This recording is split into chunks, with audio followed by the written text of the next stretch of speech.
Hello friends, நம்ம இப்போ சிவகார்த்திகேயன் சாய் பல்லவி நடித்த அமரன் திரைப்படத்தை பற்றி தான் இப்போ நம்ம ரிவ்யூ பார்க்க போகிறோம்.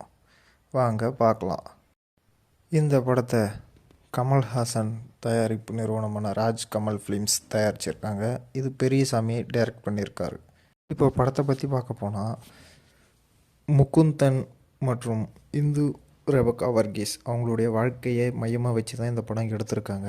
இதில் சிவகார்த்திகேயன் சாய் பல்லவியும் அருமையாக நடிச்சிருக்காங்க. இப்போது சிவகார்த்திகேயன் முதல்ல இந்து வர்கீஸை காலேஜில் மீட் பண்ணுற 2 பேரும் லவ் பண்ண ஆரம்பிச்சிடுறாங்க. அதுக்கப்புறம் இவங்க லவ் பண்ணும்போதே இவருக்கு இராணுவத்தில் ரொம்ப எதிர்பார்ப்பு இருக்குது. இராணுவத்தில் ஜாயின் பண்ணணுன்ட்டு. இராணுவத்தில் ஜாயின் பண்ணுறதோட காதலையும் நினச்சி கதையை ரொம்ப அழகாக எடுத்துகிட்டு போயிருக்காங்க.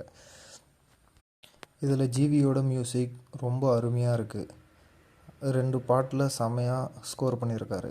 அங்கங்கே சென்டிமெண்ட் எமோஷன் காட்சிகள்லேயும் மியூசிக் அருமையாக போட்டிருக்காரு. இராணுவத்தில் இருந்துக்கிட்டே சண்டை போடும்போது வீட்டில் பேசிக்கிட்டு இருக்கிறப்ப வீட்டில் இருக்கிறவங்க எப்படி ஃபீல் பண்ணுவாங்கட்டு அந்த எமோஷ்னலாக ரொம்ப அருமையாக காட்டியிருக்காங்க. இந்த படம் இந்து வர்கீஸோட பாயிண்ட் ஆஃப் வியூலேருந்து போகிறதுனால அவங்களோட காதல் கதை அருமையாக இருக்குது. இராணுவ காட்சி கொஞ்சமாக வந்தாலும் காதல் காட்சி நிறையவே இருக்குது. இராணுவத்தில் சேர்கிறதுக்காக அவர் ஜாயின் பண்ணுறப்ப விட்டு பிரிஞ்சு போகிறதா இருக்கட்டும், அதுக்கப்புறம் வீட்டுக்கு வந்தவுடனே அந்த எமோஷ்னல் காட்சியாக இருக்கட்டும், ரொம்ப சூப்பராக இருக்குது.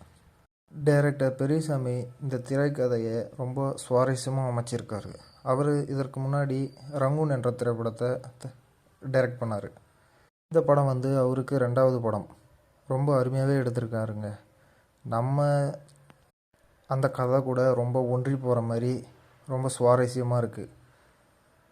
இந்த படத்தில் ப்ளஸ்ன்னு பார்த்தீங்கன்னா, சாய் பல்லவி சிவகார்த்திகேயனோட நடிப்பு, டைரக்டர் பெரியசாமியோட ஸ்க்ரீன் ப்ளே மற்றும் ஜிவியோட மியூசிக். மைனஸ்ன்னு பார்த்தீங்கன்னா எதுவும் இல்லைங்க. மைனஸ் சொல்கிற அளவுக்கு எதுவும் இல்லை. சூப்பராக தான் இருக்குது. நம்ம சேனலோட இந்த படத்துக்கு ரேட்டிங் பார்த்தீங்கன்னா 10க்கு 8.1 தரலாம். நம்ம சேனலை சப்ஸ்கிரைப் பண்ணாதவங்க சப்ஸ்கிரைப் பண்ணி